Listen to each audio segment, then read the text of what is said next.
Hello and welcome to Today's Students, Tomorrow's Talent. Short-term credential programs are booming, and many Americans are here for it. Pew Research estimates that 1 in 3 Americans now have some kind of non-credential. That's something like a license, a certificate, certification, some other kind of credential that's earned on top of a high school diploma. These programs often take less than a year to complete. They're oftentimes more affordable than degree programs, and they focus tightly on getting the skills needed for the jobs of today and tomorrow. And it turns out there's a lot of jobs waiting for people who are completing these credentials. The demand for wind turbine and solar installers, for industrial machinery mechanics and millwrights, for community health workers and HVAC technicians has grown substantially over the past 5 years. And the Bureau of Labor Statistics estimates that the demand for these jobs and dozens of other skilled trade jobs will continue to climb until 2035. States are moving quickly to find ways to meet this demand. Bridging gaps between the workforce preparation and higher education systems, many states are enacting new policies, building new data systems, and bolstering wraparound support programs to help the residents earn these credentials and get on a path to prosperity. I'm your host, Dakota Palicki, and today we are talking with those who are on the leading edge of change. Supported by Lumina's FutureReady States initiative, states are taking steps to redesign how short-term credentials are defined, offered, measured, and funded. Later in the show, I'll talk with Governor Jared Polis of Colorado and Nate Rankin from Alabama's Department of Workforce to hear more about their specific efforts, but I want to start with some context first.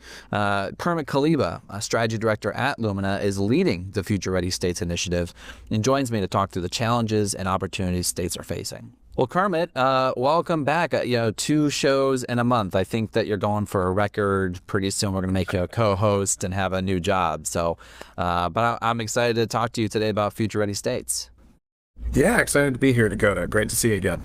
Yeah. So I guess just setting some context, ACM strategists have done some great reports and continue to help kind of think through some of the learning. They said 34 states currently are funding 111 active initiatives that are bringing together $8.1 billion all around short-term credentials throughout these states. That's up from last year's total of only 70 initiatives and $5.6 billion. So nearly $3 billion being invested in short-term credentials. It seems like time for the FutureReady States initiative couldn't have been timed any better. Yeah, it certainly feels that way. Stepping back a second, part of the reason we started watching this issue, so short-term credentials are not a new phenomenon. Community colleges and career colleges have offered non-degree workforce-oriented programs for decades. They've always been a part of the mix at various colleges. But I think what we were seeing, and of course there have been efforts at the state level to invest in these credentials. Virginia had what was known as their Fast Forward program that launched about a decade ago. There was a program out in Iowa called the Gap Tuition Assistance Program, where states were providing some funding to help people access short-term workforce credentials, including non-credit credentials.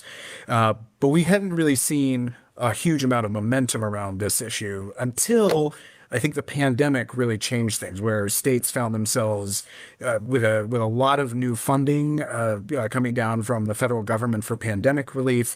And what we saw was an emergence of a number of state programs that were intended to help oftentimes folks who've been dislocated by the pandemic getting access to education and training that could help them transition to new careers or new jobs.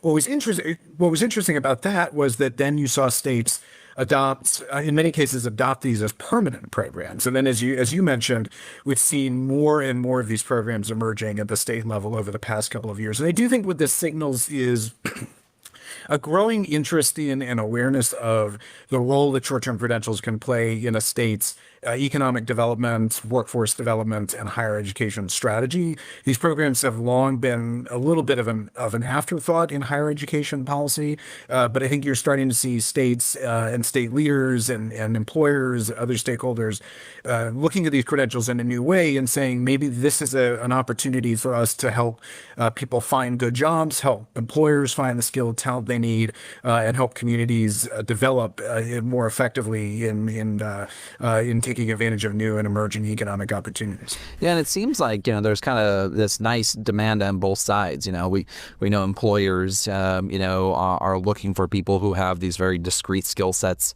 Obviously there's these more generalized skill sets, communication, problem solving, but also, in our opener, we were talking about, solar technicians and certain healthcare professions and welders and these very technical skills. So we know that employers are needing this demand, but also it seems that more and more Americans, want these credentials as well.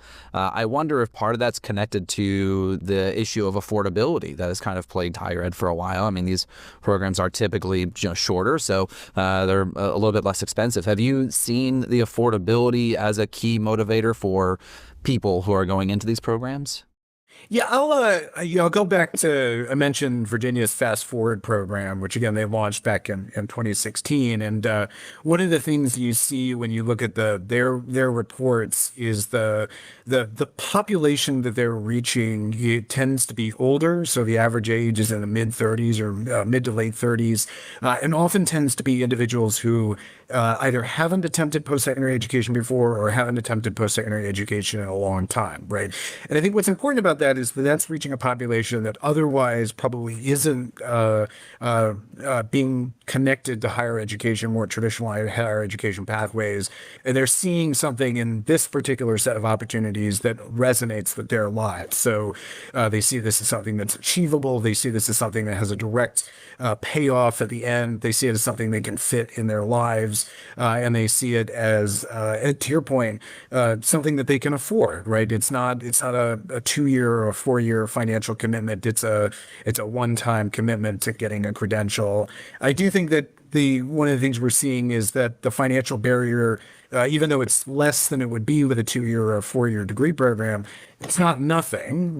So programs a number of states have launched tuition assistance programs that are helping get people into these programs, and we're seeing that is really something that people are responding to and saying that is helping me get over the hump and make the decision to enroll in this program. So I do think that there is an affordability aspect to it, although I think it's also there's also just, I think, a sense of the idea that this is something that is connected to a job, connected to a career. I can see myself on the other end of this and see what I'm going to be doing. And that, I think, makes the experience and the opportunity perhaps more real for some learners. And it seems like that's the major opportunity for the states, is trying to make those connections between, what the program does, what the program teaches you and equips you to do, and the job at the other end of it. Historically, like you said, there are some pockets, some programs here and there, but it was always kind of, treated as an afterthought and not really considered. That's obviously been changing. I imagine you're seeing that some of the states through FutureReady States are really focusing on how to bridge that silo, those traditional silos between, say, workforce ed and, higher education. Yeah, I think that is a great observation. So, and we're seeing this happen in a couple of different ways. So, the first thing, most of the future-ready states that we're working with are working on trying to develop or refine a definition of credentials of value. So, you hear this term thrown out a lot, credential of value, and I think it masks a lot of work under the surface. So credential of value, on the one hand, obviously, I think people would say a credential of value is a credential that leads to a job and leads to a good job, and that makes sense. And so thinking about a credential of value as a set of credentials that is aligned with labor market demand, aligned with occupational needs, and aligned with occupational needs that lead to a good family supporting job, I think that seems fairly intuitive. But I think there's also questions about which programs are impacted and which populations are impacted. So you can have a credential of value definition that applies only for higher ed.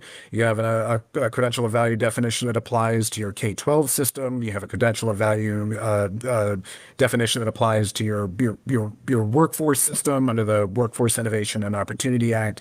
And so that's another question that states are thinking about, is not just what is our definition of a credential of value, but what systems does it cover, what populations does it cover, and then within that, do we need different definitions of value depending on what we think the right set of outcomes is for that student, that student population?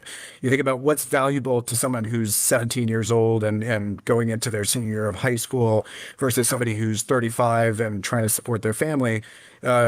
Some of the states are thinking we may need more than one definition of value depending on how we utilize this definition. And then I think there's questions about what happens next. So there are credentials that can lead to jobs. There are some short-term credentials that can lead to family-supporting jobs. It's certainly not the majority of short-term credentials. But then short-term credentials can also be an entry point to further education. Again, going back to the example I was sharing earlier, we know there are 40 million plus some college no degree adults out there. There are 50 million or so adults that have never attempted post-secondary education. While there are questions about the future of degrees and the value of degrees, everything that we're seeing right now indicates that there is still going to be significant economic value to having post-secondary education. And so thinking about how you bring that group of individuals, that huge segment of the adult population, to post-secondary education, and then also using that as a launching pad to further education, thinking about it as a pathway, a first rung on a pathway or a ladder. I think that's also something that states are thinking about, and we're seeing a lot of our FutureReady states think about, does our credential of value definition incorporate not just your labor market outcomes, but also other outcomes that may be valuable to you, both in the short term and in the long term.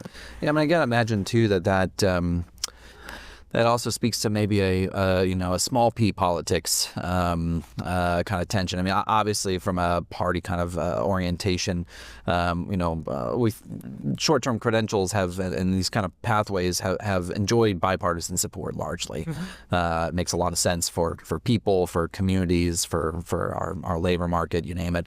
But within the industry though, I think there's always some concern from, say, a four-year institution or even, some community colleges that have typically offered these things. And when we start to open up and redefine what quality means, what a credential of value means, and also who can provide these, there's always these, tensions around, well, where's this money going to? Who gets what slice of the pie?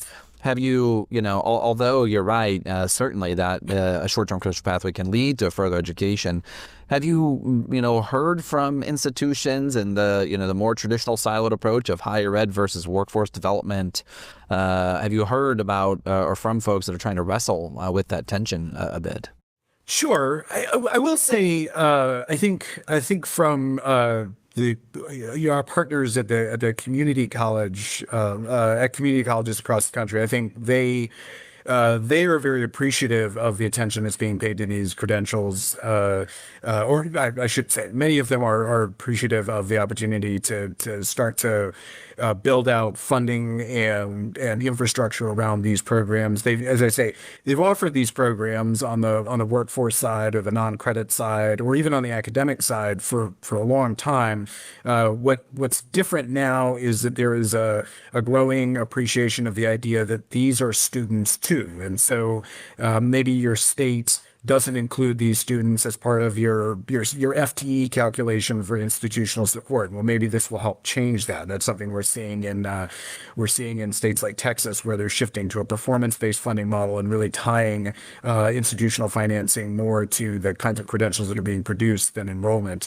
We're seeing more attention paid to the data systems that support this, right? So in many instances, colleges weren't really tracking student data for short-term and non-credit programs because they didn't really have anywhere to report it to. And so why would we collect more data than we needed? And then I think this issue of support services, I know that as I've been going across the country, this is something that's coming up more and more, is short-term programs, while they're it's easier to get through them than a 2-year or a 4-year program. That doesn't mean that a lot of times students don't have transportation, childcare, other needs. Even an 8-week or a 10-week program can still be prohibitively long if you're facing these kinds of barriers. And so I think there's an appreciation that we are seeing attention paid to these students as these are students just like more traditional students, and they are deserving of the kinds of supports that more traditional students get. I do think there is. I think you're right to say, though, that there is some angst about the idea that what we're starting to value about higher education more and more is tied to economic value, right? And so you hear this. I was just in a meeting last week where somebody raised this very question. Are we undervaluing higher education? Are we undervaluing the sort of the non-economic aspects of higher education? And I guess my response to that in some ways is no. What we're doing, this is adding short-term credentials to the mix and adding economic value to the mix is really about sort of trying to meet students where they are. We know that poll after poll that we've taken on student outlooks on higher education indicates students really are interested in enrolling in post-secondary education in large part because they see it as an economic opportunity. That's not that they don't value other things, but when you look at every poll that I've ever seen about student attitudes and student goals when it comes to enrolling in higher education, employment and economic advancement rank at the top or near the top in every conversation. And so I think thinking about how are we being responsive to that student interest is a good thing. I also think that the goal here with short-term credentials, as I said, not all short-term credentials have value. In fact, I think it's probably you probably hear this number that's been cited promoted by Credential Engine, where there's a 1.8 million unique credentials when you include badges and other forms of alternative credentialing. I don't know that we can say even most short-term credentials lead to direct economic value. But I think what we are trying to do is we're trying to figure out if there are short-term credentials that do have either an economic, short-term or a long-term economic payoff. How are we making sure that students know about that? How are we making sure that students can afford to do that? How are we making sure that students can complete those programs? And how can we make sure that students are actually getting to jobs? I think in that sense, I think what we're doing really is trying to meet a need that the students themselves tell us every day is critical to their decision making. Mm-hmm. So you're pretty far into FutureReady States. You're supporting 12 states. You got Alabama, Colorado, Connecticut, Illinois, Louisiana, Michigan, Mississippi, New Jersey, North Carolina, Tennessee, Texas, and Virginia. So the quiz will be later on. And I know later in the show, we're going to chat with some folks from Alabama and from Colorado. But you're kind of into the work. What are some other things that you're already learning from these 12 states that are, taking steps towards, improving the way that short-term credentials are being offered? Yeah, sure. So let me just as a reminder, when the sort of how the project works. So we launched this last summer, and the idea that we set out for states was we want you to do 3 things. We want you to identify, landscape your current investments in non-degree short-term workforce credentials. And we gave states a lot of flexibility to determine what was in scope. So if you want to include your K-12 system, if you want to include your workforce system, higher ed, however, we know that short-term credentials show up in a lot of different systems. So you tell us what you're thinking of as in scope for the work. The second thing we asked states to do was we asked them to start to think about a definition of success. So you as a state are, we mentioned at the outset, states are investing more and more money in short-term workforce credentials. How do you know if those investments are working? What is the standard that you want to be using to evaluate whether or not those credentials are really leading to value? How do we know their credentials are value? And then each of the states is going to be developing an action plan that is going to lay out where they want to go over the next couple of years, looking at where are we now, how are we defining success, and what are the pieces that we need in order to be able to achieve that success metric that we've set out. And we've learned a lot of interesting things. I think a couple of things we've learned are what states identify as the key areas of policy that need to be worked on in order to do this work well. So, as I mentioned a little bit earlier, having a definition of a credential of value is really crucial to this work. You can't really do this work with fidelity and integrity unless you have a clear sense of how you define value. And there are different ways that states are defining value. As I mentioned, they can be looking at different dimensions of demand side and the supply side. But at the end of the day, what we're seeing is that every one of the states is either directly through this project or elsewhere in government is looking at a credential of value definition. Coming with that credential of value definition is a governance model. So what does that mean? Who is in charge of that credential of value definition? Who applies that credential of value definition? Who makes sure that programs are meeting that definition? Who's making sure that those programs continue to meet that definition as labor market conditions change? There's a funding aspect, right? So I mentioned earlier, what we were seeing initially was states that were providing dedicated tuition assistance, often for programs that didn't qualify for other federal or state aid. We're seeing more of that, but we're also seeing states starting to look at their underlying funding formulas for post-secondary education and looking at, do we want to start to reward or encourage states to award short-term credentials if they're credentials of value, and how do we think about reorganizing our funding formula to address that sort of focus? There's obviously a need for better data systems. As I mentioned earlier, most states or many states don't have particularly robust data particularly on the non-credit side. And so you're seeing states looking at how do we collect data on the students that are taking these programs? How do we collect data on the outcomes that they're getting, both in terms of completion and in terms of placement? How are we tracking them over time? If we're looking at this as a career pathways strategy, how are we thinking about tracking them as they transition from one institution to another?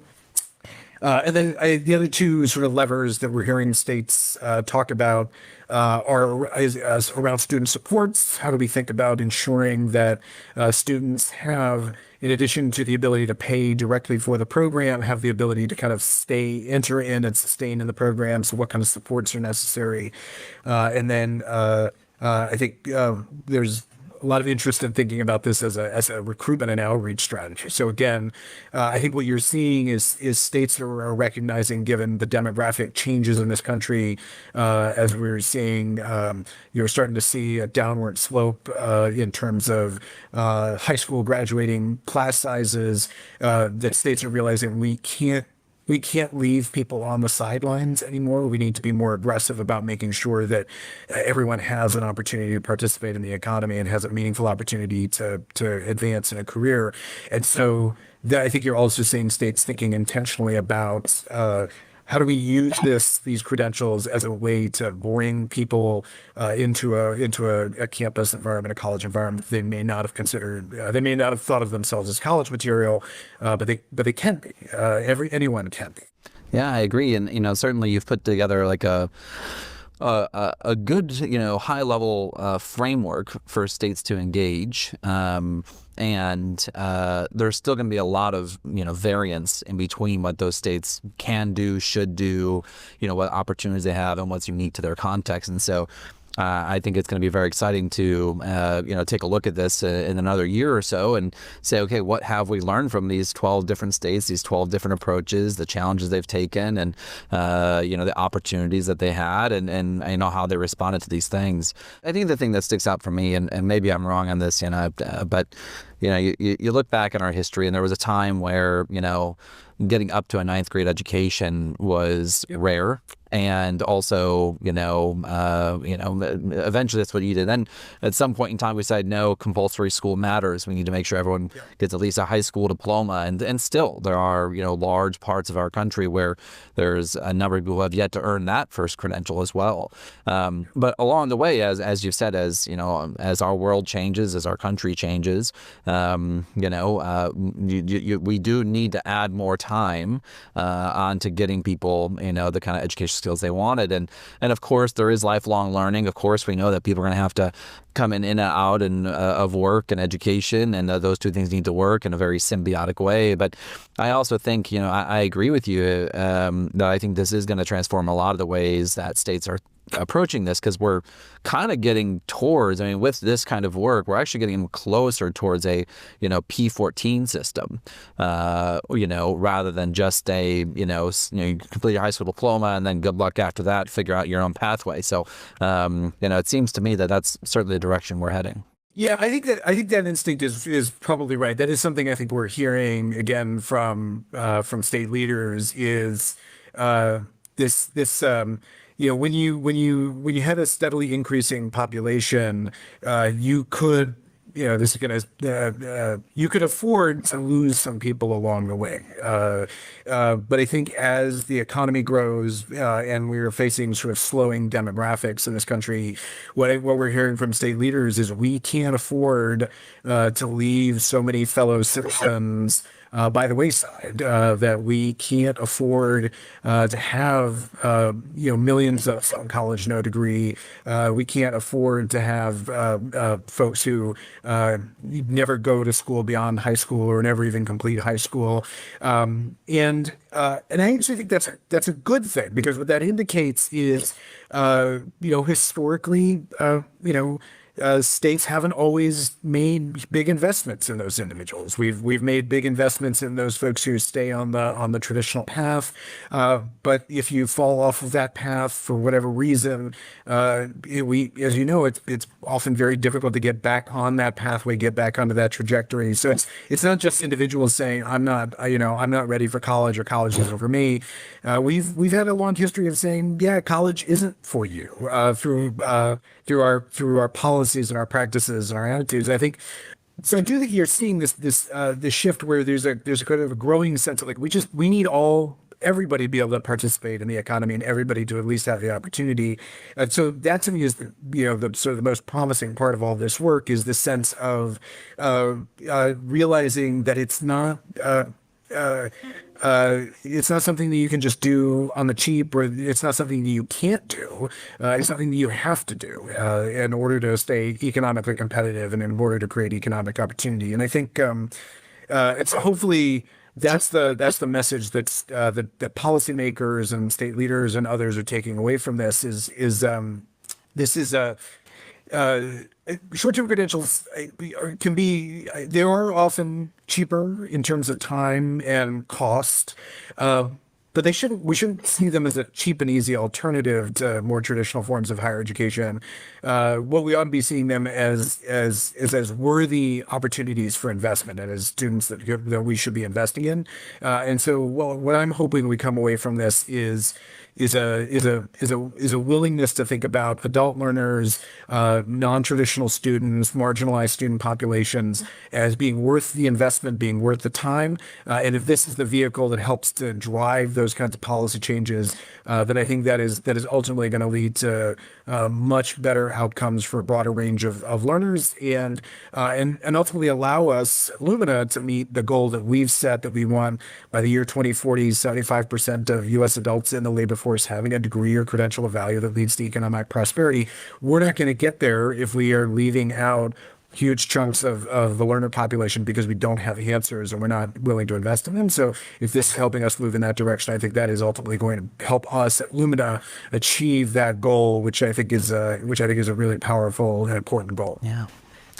Well, here. Kermit, I completely agree. I'm so glad you're doing this work, and so grateful that you spent a little bit of this early Thursday morning with us. And I know you're burning up the road and getting those airline miles right now, going out and talking about FutureReady States. But, I'm excited to continue our conversation here with Governor Polis and, Nate Rankin from Alabama, and get into some of these more nitty-gritty details about, how they're structuring governance, how they're going about building those data systems, how they're arriving at the credentials of value definition, how they're determining the skills that are needed for their state. So, a lot of other states to learn from. I know you've been doing great work, and there's a lot of information at the FutureReady States website as well. So we'll make sure folks direct it. But thanks, Kermit, for joining me this morning. I so appreciate your time.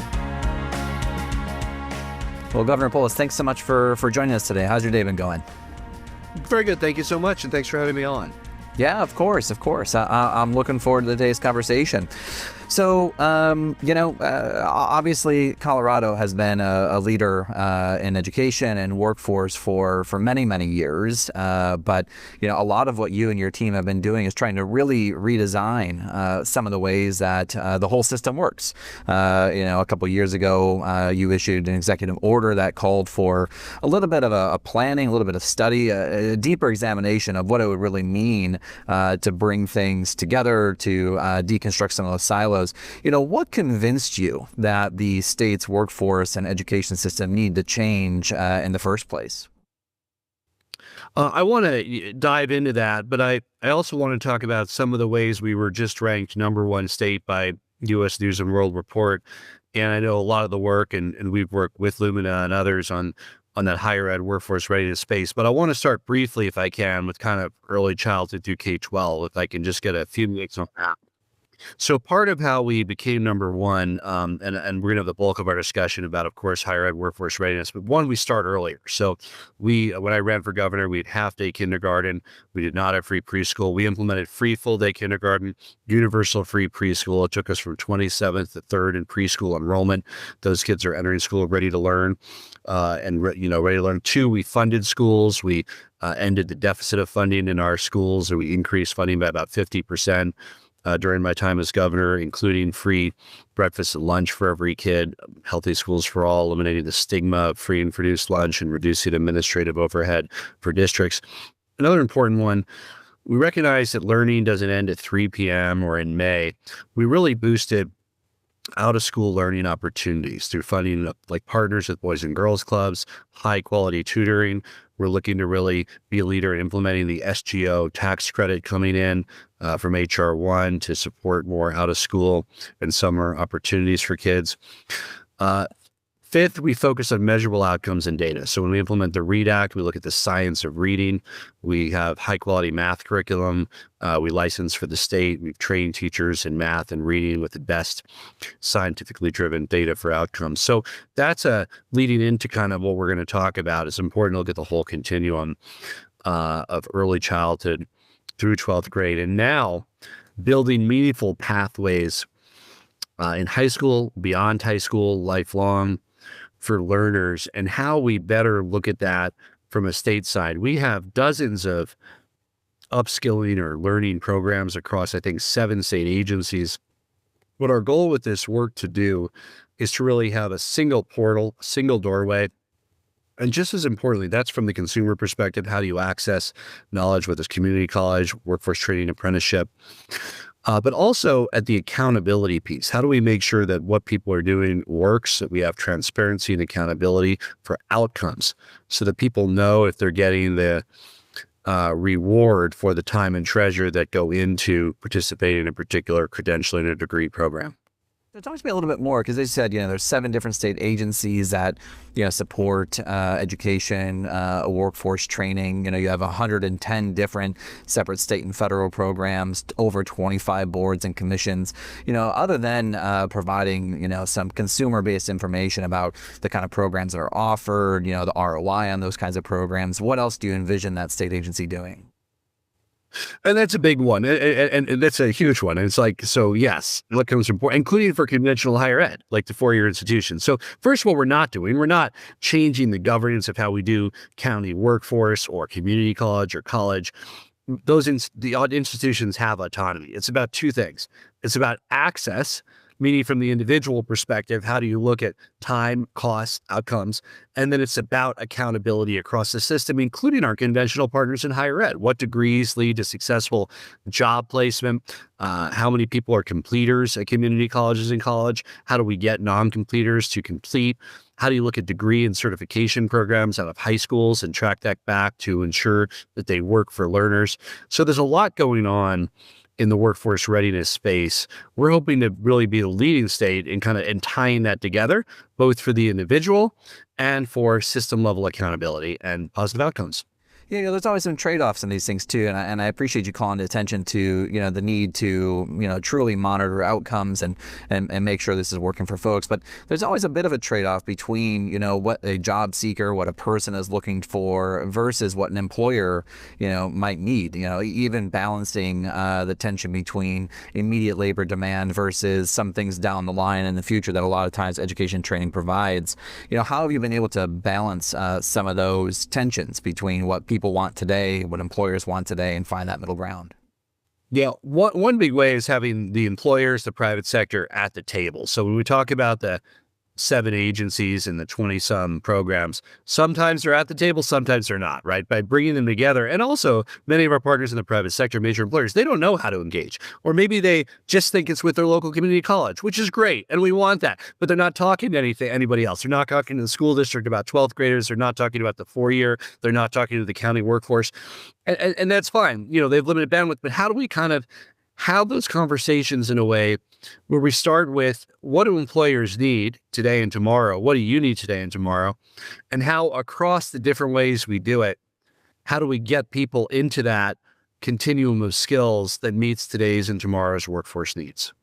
Some of the fragmentation too, I think, can be result of the political process. And I'm curious to just, you're talking about getting employers at the table, obviously workforce training providers, everyone from like code academies and, short-term credential programs all the way through your 4-year institutions, let alone, all the other, political parties and other constituencies that you have to kind of contend with. What's been politically the most tricky thing to navigate as you've moved towards this next vision for education and workforce in Colorado?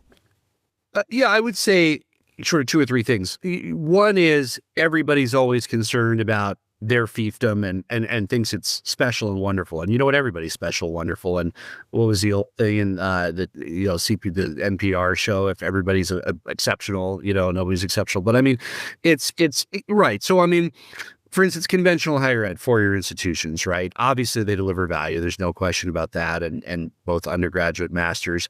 But it doesn't mean they're not part of that same continuum of skills development that all the other ways of developing skills are. And it might make sense for some people. Other routes might make sense for others. So really trying to normalize that, say there should be no stigma and no I don't know what the opposite of stigma is, high vaunted status, right? There should be no stigma or high vaunted status among any of these routes.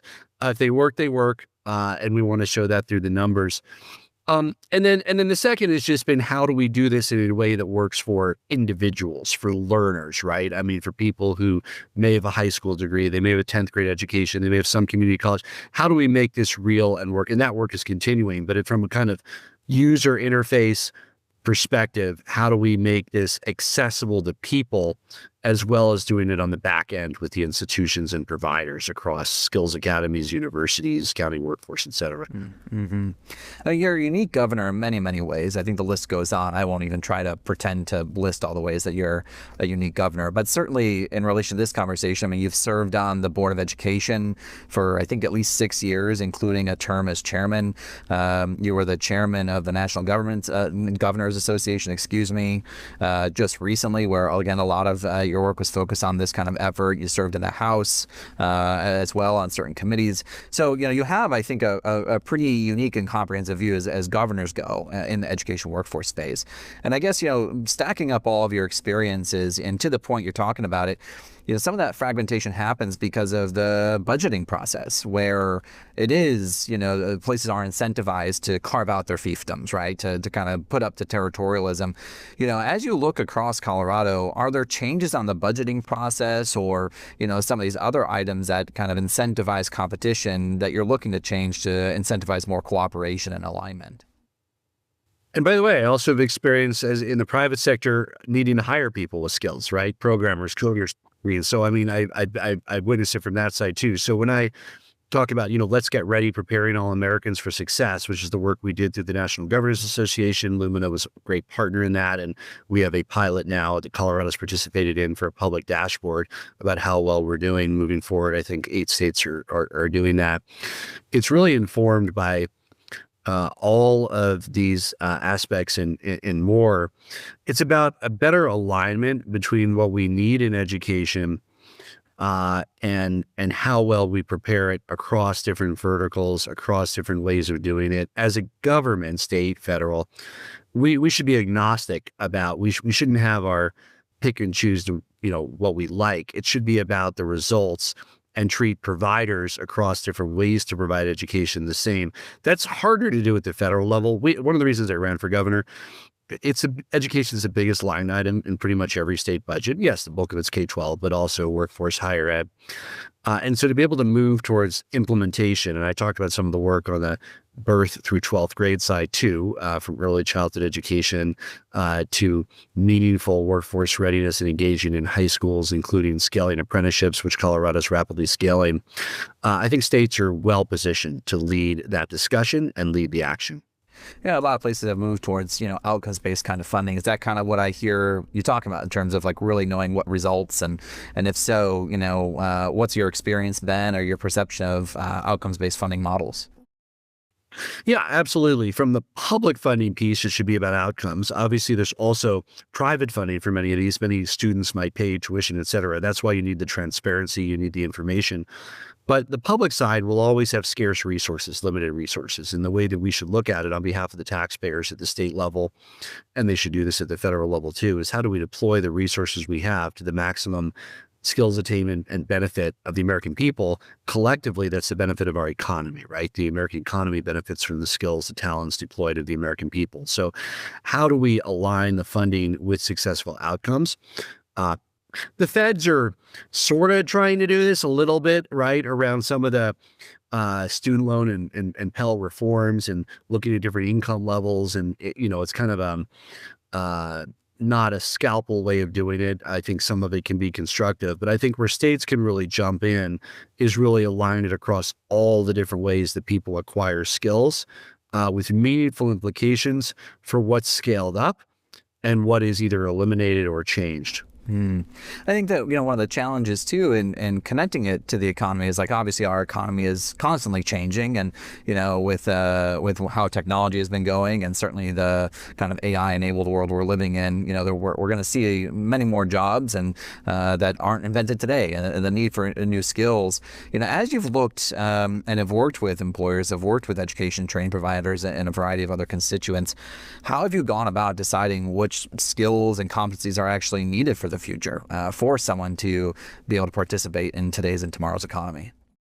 Well, first of all, there are 100% transferable skills in any economy. We call them soft skills, collaboration, leadership, and employers absolutely value those. Hard skills, take something like welding. We need more welders today. We need more welders tomorrow. Do we in 10 or 15 years? I don't know. Are they replaced by robot welders? I don't know. You don't know. But, at least now and for the foreseeable future, great career pathway. But again, I would also look at what are those transferable skills around critical thinking, around executive function, around cooperation and leadership that are important no matter what the technical field may be. Mm-hmm. And as you've gone through and have figured out some of those skills, have you started conversations around how a Coloradoan can show mastery of those skills so this way they can maybe find other jobs, career opportunities that they might not have known that might be open to them? Yeah, I mean, there's a lot of work being done in this area. I'd first start out by saying that, of course, a lot of these soft skills are harder to measure than hard skill attainment. It's relatively easy to say, here are the things you need to do to be an electrician. And you need to learn these things and either pass a test or be certified, and you're done and you can do it along with the ongoing piece. But it's certainly not impossible. And there's absolutely usable and meaningful metrics around each and every one of those, from executive function to cooperation to leadership. There are absolutely, again, documented ways to upskill people in these areas. People start out in different places, right? There's no question about it. Just as they might start out in different places with regard to technical aptitude in different fields. But just because we can never let the perfect be the enemy of the good, just because there's no perfect way to measure things, not only does it mean we should balk at measuring people's ability to contribute to the workplace in so many ways, we should frankly double down on looking at the science and data around how to do that better. Do you feel like we still need a doubling down too in terms of skills-based hiring? I think, and you can correct me if I'm wrong, but I think a while back you might have directed some state agencies to try to shift more towards skills-based hiring, relying less on the degree as a proxy. We know nationally that there are some large-scale employers that have tried to do some of that, but relatively adoption of skills-based hiring in some of the private marketplace is a little low. What have you been learning about skills-based hiring given this conversation? Well, it's worked wonderfully for the state. We were one of the first states to move to skills-based hiring. Essentially, all of our positions now, we employ 32,000 people. We use skills-based hiring. Obviously, there's some that if it has to be a certified public accountant, we have to hire one. If it has to be a JD or lawyer for position, we have to hire one. But I think we're well over 80%, maybe 90% of our positions skills-based. It's been wonderful. It's opened up our ability to tap into people of different backgrounds, no matter how they got them. I think the challenge across the private sector, first of all, many companies are doing it. We announced ours, and Google is one leader in this space here. And they don't, care where you learned your coding as an example. It could be self-taught. It could be in a college. It could be, at a company. If you can perform, they want you. More and more employers are looking that way. It involves more thinking. Employers like to see meaningful credentialing. I think we're meeting them halfway. There is more of that. But I also think some word of knowledge. If somebody got their skills in management by running a household and raising kids for 20 years, or skills they might have got in the military, skills they might have got by running a small independent business, those should be valued. In the marketplace of labor, they are more valued than they were 5 or 10 years ago. We as a state and model employer value them. But I agree. It's an evolution of thought processes for many private sector employers. More and more are doing it. But I think we need to make it as easy as possible to adopt these methods. Have you heard anything from from your various state agency leads around what lessons could be learned as they've moved more towards skills-based hiring? It's been a very positive experience. We've absolutely gotten top performing individuals in the slots that we otherwise would not have hired, as opposed to somebody who just fills the seat because they had the right degree. And that's made a meaningful difference in efficiency of government operations and really standout folks that are able to perform at a very high level that would have been screened out 4 years ago or 5 years ago. So a lot of anecdotes from across state government. I'm open to how we look at that on a metric and analytical perspective. I don't think we have that yet. We know we have lower vacancies. That's certainly part of the benefit. But I've heard from so many of our leaders across our state agencies that this has been a powerful tool in attracting and retaining a workforce that's able to excel in delivering state services. So clearly Colorado is continuing to do a lot of really excellent work. This next push that you're on around kind of creating a new kind of a state agency for this purpose is just the next iteration. And but all of this work historically and now today is still on the backdrop of a bit of a waning confidence among Americans in the higher education system and the workforce training system. And so you travel the state, you work with a lot of different folks, a lot of different communities. Do you think that there's still an argument that what Americans have been told for so long, that if you just, continue to work hard and earn more in education, that it'll pay off, economically? Do you still think that's how today works? The prosperity of our nation is absolutely determined by the skills, the talent, the work ethic of the American people. So too, the individual pathway to opportunity depends on what skills and work ethic and you bring to the job. I think there's a lot of uncertainty because of the changing nature of the workforce. how AI will change which professions are hiring, which aren't, how the competition in the global economy will shift demand and supply of labor, which frankly, if anything, make the whole discussion around reskilling and upskilling more important than ever before. I think the American people are very smart, and they realize, oh, getting educated once when I'm 18 to 22 and then having a great life may or may not be realistic. You may very well need to get a different skill set, add your skills at age 28, at age 35. And so that continuum of learning in an ever-changing economy needs to be part of that basic promise. Yes, you can do great in today's and tomorrow's world. There's not just one thing you do down to get there, but we can set up a system that's responsive to you to help make sure that every step of the way you have the opportunity to thrive. And I know you're always in touch with your colleagues across various states, but perhaps just to close this out, I mean, you've learned quite a bit, you've done quite a bit. Colorado has certainly done quite a bit in this space. I guess knowing what you know today about education and the workforce. What is it that you wish every other governor would know? Well, part of my work through National Governors Association is trying to get other governors to lean in, right? I mean, some governors are not education governors. You should be. It's your biggest line item in your budget. It's the biggest area that will determine your economic competitiveness and success as a state.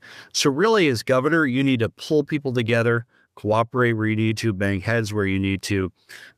It's the most important role in workforce readiness and education today. Yes, the federal funding drivers are big, but they're also like big oil tankers. They're just very slow to make some shifts that are meaningful. And of course, we appreciate a different additional flexibility for short-term Pell and other areas that we can do it.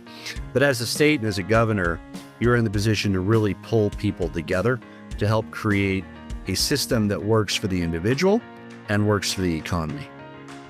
Well, Governor Polis, thanks so much for spending a little bit of time today. We're looking forward to continue learning about all the great work you're doing, and hope we have a chance to catch up again soon. Joining me now is Nathan Rankin, the Director of the Office of Education and Workforce Statistics with the Alabama Department of Workforce. Nathan, thanks so much for joining us today. Absolutely. It's great to be here. So I think I want to just say congratulations. As I was getting ready for the show and doing some background, I saw that you and your colleagues were recently awarded the apolitical 50 States, 50 Breakthroughs for Alabama for some of your work with the Alabama Talent Triad. And I know we're going to be talking about the Talent Triad and so many other great things that you guys are doing, but congrats on that win. We were. Thank you. It was great to have the team be recognized for the work that is now several years in the making. I'm sure we'll get into the history there, but it's been good to have so much national feedback on things that we're doing in Alabama. Yeah, absolutely. I think, your governor said it really well. I pulled a quote from her, I think anchors us today. Governor Ivey begins by saying, Alabama has prioritized building a transparent, skills-based credentialing system that puts students, workers, and employers on the same page and on the path to shared success. Our Alabama Credential Registry is proving that when you align talent with opportunity, everyone wins. And I think that's just a great place for us to start. There's a lot in there. From your perspective, give us a sketch of what that looks like to build that kind of skills-based credentialing system that actually does connect students, workers, and employers very well. Well, when you think about connecting all of these groups, you can first look to the way that they are currently connected, which you take the standard of the resume. It's just claims that the job seeker is putting onto a piece of paper that they then send in to an employer who evaluates those based on their previous experience with the school that person attended or the way that they describe the things they know how to do, or even their past work experience. If you take that down to its kind of most basic, it is an attestation of something that someone knows how to do. So there's an opportunity to get everyone on the same page using the same language. And that's kind of the way we've designed the Alabama Talent Triad to connect all of these groups. It's taking discrete competency statements and using them so that there's no ambiguity in the way that a student describes what they've learned in a course, how the education or training institution describes those same course outcomes, and then how the employer describes what they need someone to come in and know how to do on day one. Now, I know you guys have been working on this for a long time. Others have been too. One of the sticking points has been, how do we really get, at the very least, an employer and, say, a training provider, higher education institution, community college, whatever it might be, to speak those same competency languages? How have you gone about doing that and codifying in a way that allows you to make these connections happen? Several years ago, we passed some legislation that set up these committees. One was the top level committee, the Alabama Committee on Credentialing and Career Pathways. We call it the ACCCP. It is a kind of coalition of folks from business and industry and education that came together, saw this vision, and wanted to establish the feedback mechanisms for how we understand the competency statements that go along with each of our state's in-demand occupations. So with that group, they convened 16 alongside the National Career Cluster Framework, 16 career clusters, 16 subcommittees that were business, industry, education leaders in each of those industries, and brought them together, sat them down, and asked them to describe in great detail, at great length, what each of those competencies are for success in education and work. And so that's how we kind of built the first data set that we have, that we've continued to iterate on, and how we understand each of these dynamics in the kind of labor economy. Was that, like, I know some places have tried to use a existing framework, some national group, national institute comes out with, here's a set of competencies, just take these, run through the list, and select the things that matter. Did you use any of that, or was this truly like an emergent conversation among the folks that you're gathering together to say, no, this is really what it looks like here in Alabama? Well, we had some dissatisfaction with the national standards. Some employers felt they didn't represent what was going on the ground in Alabama, and some of our education and training providers recognized the need to diversify what past one, SOC occupation, for example, because Alabama's got this very stratified set of industry. A welder in South Alabama could be working on submarines, while a welder in Central Alabama works on aircraft and automobiles. And then up in the North Alabama corridor, there's welders who are working on spaceships. So every type of employer needs something a little bit different, but they still all get rolled up into one occupational code. We didn't believe that there was need to separate those out into specific different occupations, further complicating that system. But we did recognize the need for a little bit of nuance in how we talk about the specific roles of a specific job in different areas of the state. So behind all this is also a pretty robust technology and data infrastructure that I want to talk to you about. The first is something that's kind of more student worker facing, a learner employment record, an LER. We hear them all the time, digital wallets and things like that. But the Alabama Talent Triad has one. Can you talk a little bit about what the Talent Triad's LER is and how people are using it today? Absolutely. The LER is really the core of the job seeker, the student, their interface with the system.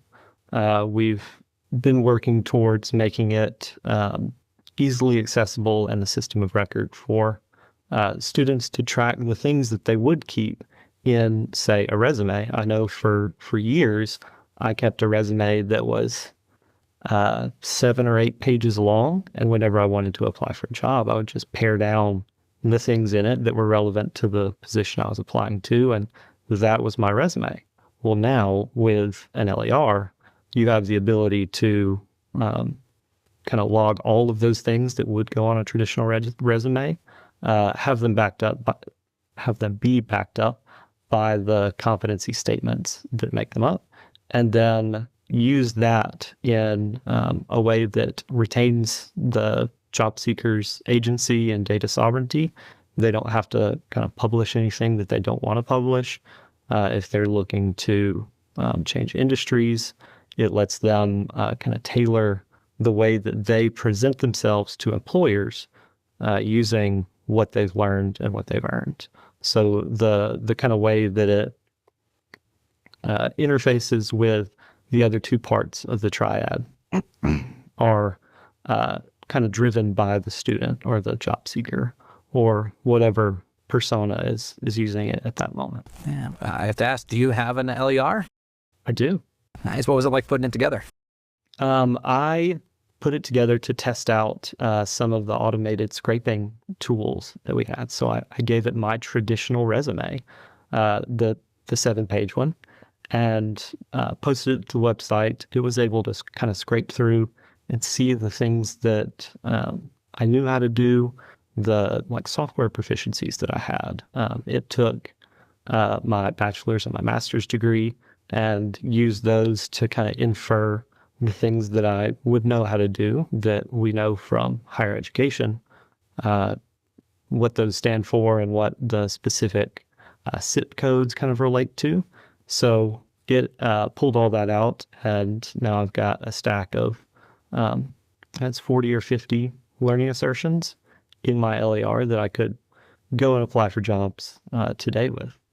Was there anything that surprised you that the scraping system, the automation behind it said, hey, you might have this competency that might fit for this kind of job? Anything surprise you?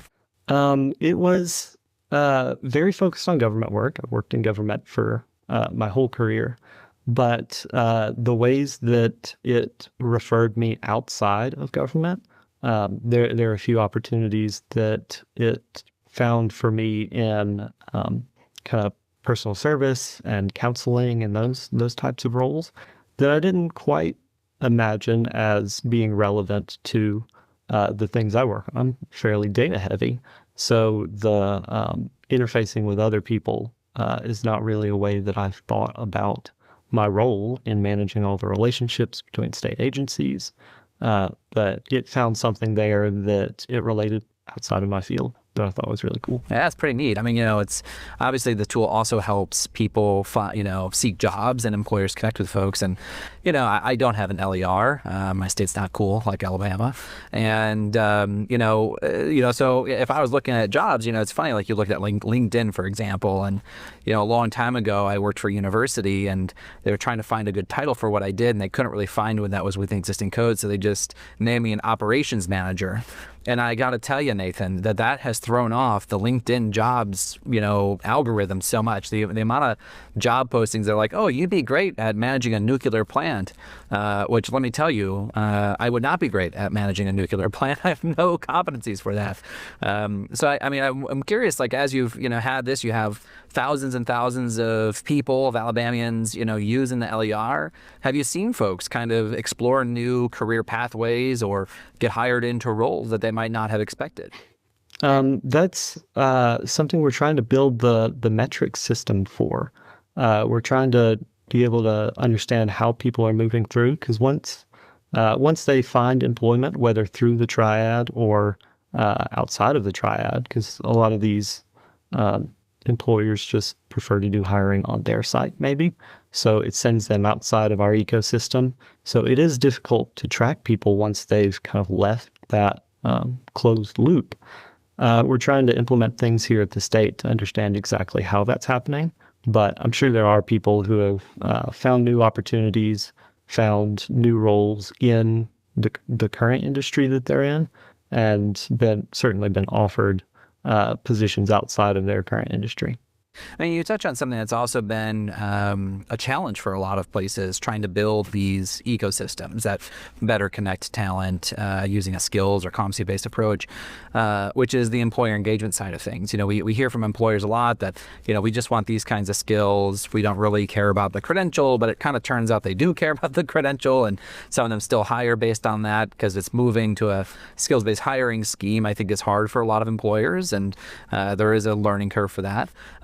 But I'm curious, as you look at the LER through the triad, how do you feel about the level of employer engagement? Do you have a good number of employers on there? What have you heard from employers about using the system? How have you addressed kind of some of those common pain points that a lot of folks have had? The pain points that we hear most often are related to employers' time. They don't really have time to learn a new tool, point their HRIS systems at a new flow. So a lot of the kind of accommodations we've made in that area are working within their existing system. So if they're pushing to the standard job boards like LinkedIn, Indeed, we're able to scrape those or kind of take them in parallel so that they can push to the triad as well as the kind of national job boards. In the broader conversation, we did a lot of focus groups in the first few years with employers, trying to understand what they thought about the system, and that point you made about how they do still like the competence or the credentials, that they've made. There's a lot of trust in kind of the brand name of universities, colleges in the state, or the kind of national standards for trainers in the way that hiring has traditionally been done. So there's, in some industries, not a lot of appetite to move away from kind of the industry standard credentials. But we're trying to show them alongside that brand name the competencies that they communicate. And that kind of gives them a little bit of extra confidence, saying, okay, I need somebody with these skills. Maybe this credential isn't the only thing that I need. Maybe that could be made up from previous experience or other credentials kind of knitted together. So we're trying to invite them into flexibility and give them options to hire for gaps that they've, for a long time, said that they sorely need filled. Yeah, I think part of that too is the financial element behind all of this. So you all have been rolling out a lot of financial support. You have direct funding to students through the Pathways to Prosperity Scholarship. You have funding allocations to community colleges through Skills for Success. You even have employer incentives to expand apprenticeships. So there's a lot of good money pouring in to this system. Have you seen that be catalytic in certain ways? How have you seen that approach of funding the individual student, the community college, and the employer, kind of reflects your triad strategy? So have you seen that strategy work out well?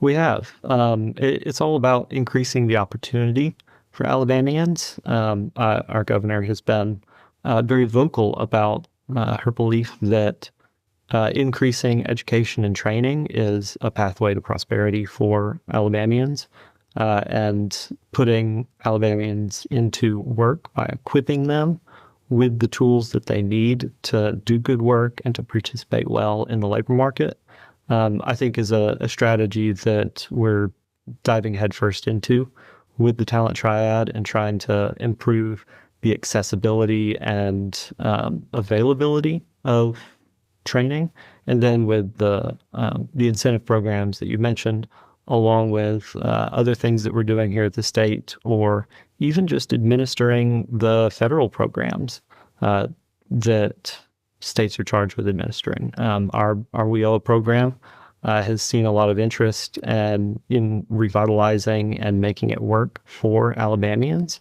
so that we can get people who are either on the sidelines or who are discouraged in some way into an opportunity that works for them and that they're excited about getting up and going, finding a new job and participating kind of on their terms. I mean, the challenge, though, of course, is that we know that money isn't in a bottomless barrel. So with, all the additional financial support that you've been providing in this vein, it kind of begs the question of like, well, who's losing money out of this equation? How have you shifted dollars around? Who's a little concerned right now in the state of Alabama because maybe their thing isn't getting the lion's share that it used to get? Yeah, we've tried to do our best to spread it out between the schools who come into these deals with a little bit of investment, the students who obviously have to, in many cases, pay towards their tuition or program costs, and then we're seeing a lot of employers who are so desperate for talent, so desperate to get the right talent in the door, that they're also willing to contribute their time, which is very expensive, or monetarily, towards the development of programs that will give them what they need. So it's less that someone is losing out and we're all kind of pitching in to build a better system, because we can all acknowledge that something is amiss about how we funnel talent up from secondary education up through the final workforce training. Has that been politically difficult? I mean, I for one appreciate the notion of like, hey, actually what we're all doing here is pitch again. Like we acknowledge that we need to get more of our neighbors on a pathway to prosperity. We need to make sure our employers have the talent they need so we can have thriving communities. So I think that's a great way to think about it. At the same time, I know not everyone probably shares our vision. Was it politically difficult to get people to maybe think of it that way and not as a loss?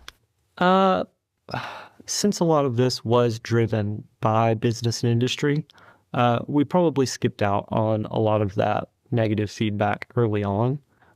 In the kind of intervening years, there have occasionally been critics that come in and don't see the value in reshaping the system kind of from the ground up, because there's investment that kind of everyone has to make. That's part of everybody pitching in. Everybody has to, or somebody misses out. The criticism that we've seen is mostly in kind of understanding the feedback mechanisms in, say, determinations of quality credentials, for example. If that is set up to where it is economically beneficial for the student, that's one thing. If it's economically beneficial for the employer, that's another thing.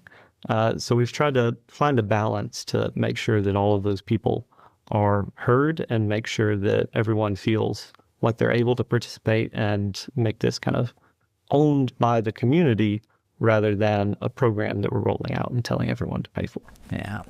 It's trying to bring people along in that way. I think makes a great deal of sense. And we've touched on quality a couple times, but I think it deserves a little bit of a little bit deeper dive. I'm a sucker for a great acronym, by the way.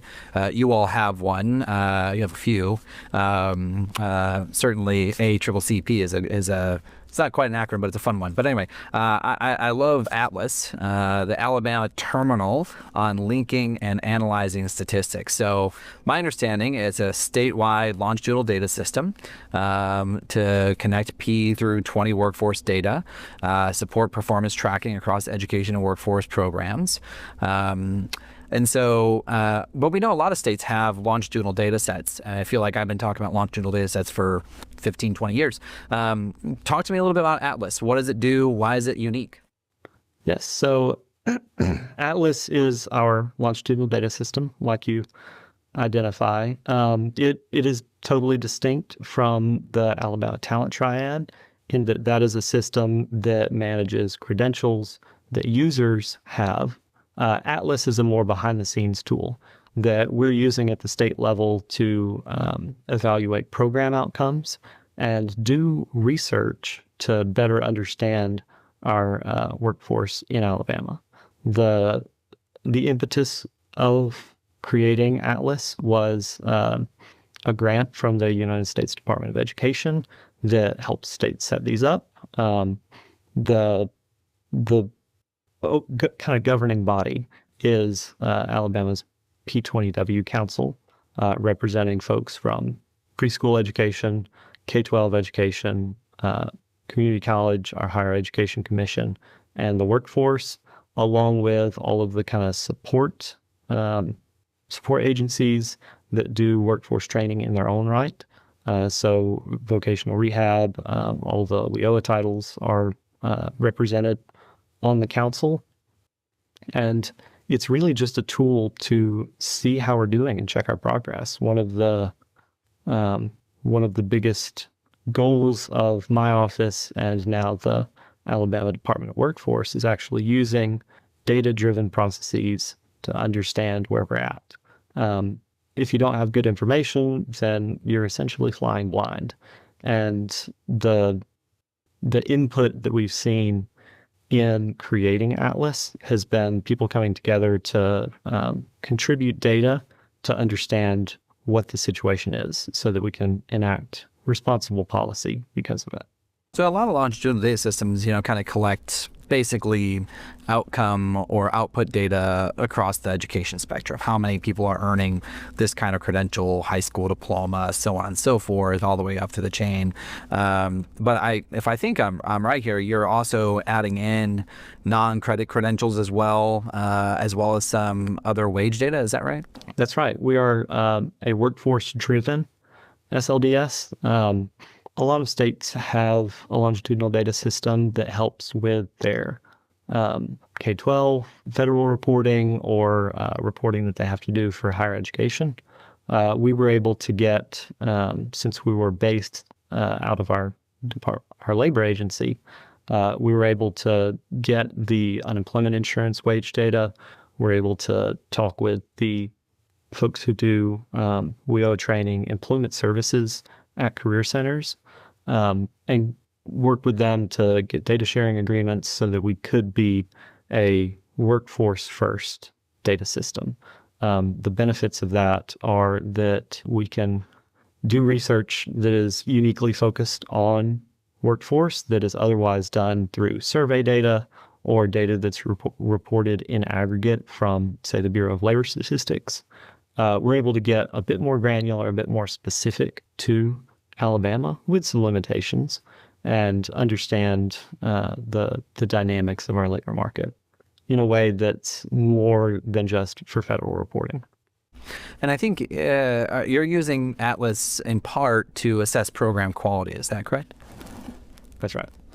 So, I guess I'm curious about how you're thinking about program quality and using Atlas information. I mean, so obviously, there are, labor market information and some earnings.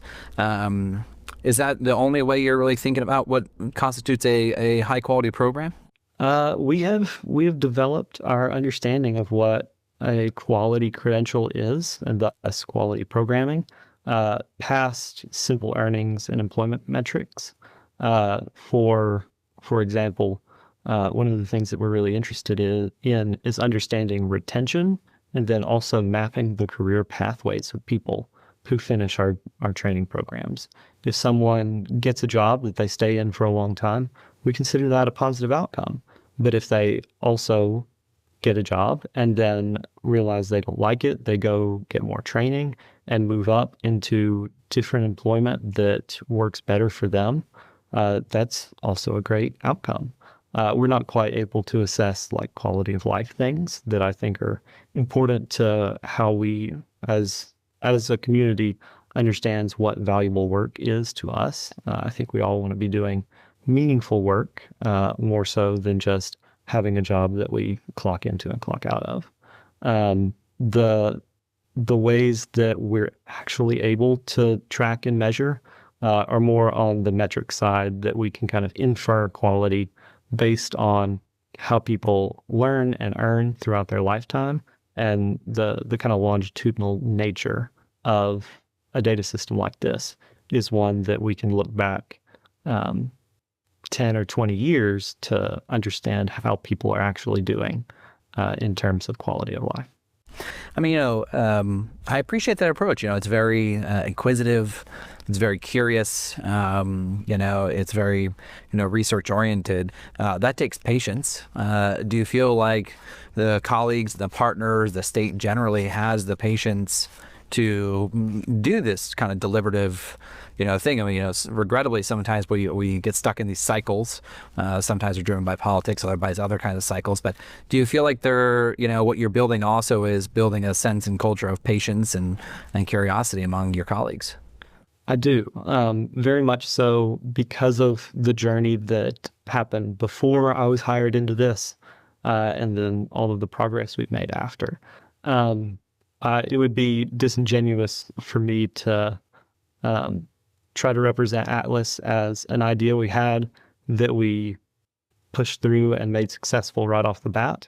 That's not the case. There has been an attempt to create a longitudinal data system in Alabama since at least 2015, and perhaps before that. That's just the ones that I know about. So I like to say that we are on the second version of Alabama's third longitudinal data system. And there have been a lot of the same people involved from the beginning. So we've had to learn patience, for sure. The development of the system, people want to build it right, and the commitment to creating it has kind of stayed throughout political changes and so many things that can disrupt state government. The continuity of this program gives me a lot of faith in how we're able to do right by Alabamians. Atlas 3.2, I like that. Yeah, I think, to your point too, there was a report that was generated early on just looking at some of the states that are under FutureReady States and from HCM strategists. And one of the things they talk about is governance, to your point. They started talking about fragmentation and how much of a barrier it is for several states. Some states like Alabama has created statutory coordinating bodies, to really use the statutory lens. Other states, though, are using, things like agency reform, or dividing these functions across. You all have taken a very statutory legislative approach. What do you think the pros and cons are of those? I mean, it sounds like one pro is that it might lead to greater sustainability, but maybe you think otherwise. Sustainability has been an incredible win for how we set this up. The legislation that was passed, our legislators and friends in Alabama's legislature have really wanted to see the kind of data-driven products that Atlas is able to make, and the hope there was that they could use that to make more informed decisions on the policy side. So having those partners, those stakeholders, champions in the legislature has been great for getting us set up. One thing that we did not realize as early on as we probably should have was that we needed a solid core of people from the agency side. A lot of our governance is very top-down, which is great if you get your kind of executive level leadership. But the issue that we run into is, while those executives can be very interested in the type of data that a longitudinal data system is meant to develop, or that a talent marketplace like the talent triad is able to connect people to, they don't always have the time to sit down and hash out all the specific details. So in the FutureReady States cohort, we've actually learned a lot from our fellow states who are building things for the first time and realizing that we actually need to take a step back and do some rebuilding of our own. So those statutes have proved valuable in getting us started, and now we're looking back to them to see what changes need to be made, see what updates we need to do. And one of those is diversifying our leadership, making sure that the kind of vision making of our executive leadership is well represented. But then on the more specific side, getting people who are kind of at the program level, people who design programs, people who do federal reporting for programs, people who are making training opportunities for Alabamians, getting them in the room and making sure that their kind of institutional knowledge and the way that they know this system works, making sure that they can help situate it to Alabama's context. It's been great to learn from our fellow states on how they're setting things up, and we've taught them a bit, and we're learning from them a bit. So it's been good to be in community. Yeah, are you concerned at all about the time it takes to revisit, revise a statute versus the approach that maybe some other states take, which is more administrative driven and likely a little bit quicker? Obviously, there's trade-offs, but just curious on your perspective. I think the trade-offs are one that makes it a difficult decision. The statute gives you very rigid instructions that can give you the sustainability and help create buy-in. Say when there's been a political change and you have to go to a new executive and say, this is something that we have been doing, we continue to do, it's part of the law, and we're excited about it. That's a different conversation than going to them and saying, this is something we're excited about and we believe will help, because a lot can change through the course of governors.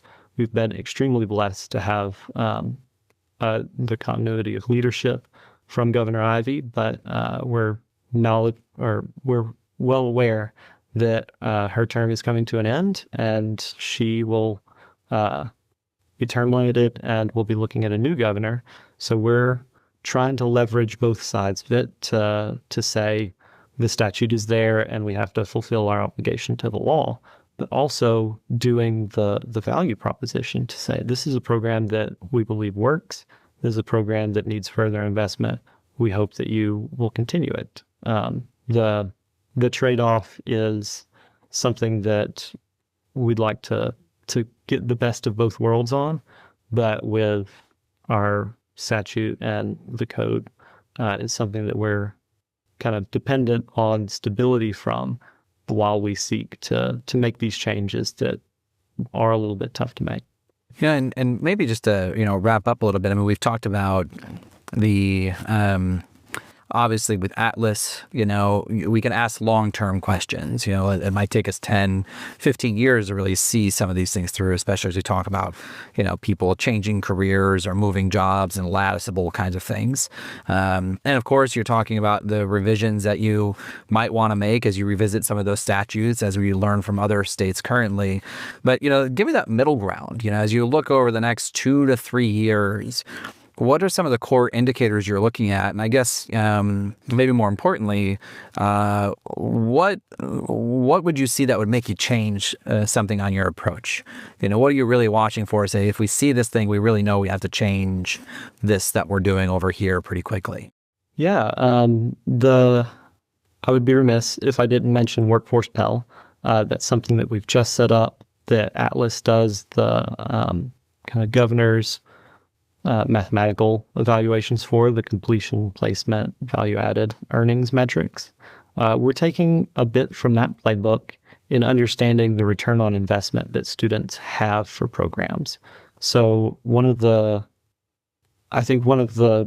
medium-term goals, like you mentioned, that is so important for us is making sure that the students that we steward through, programs for workforce, for education, we want to make sure that they're better off than they were if they had taken the opportunity cost of going straight to work. It's an approach that we're going to have to develop for each specific type of program. You can't hold, high school CTE to the same standards that you hold an apprenticeship.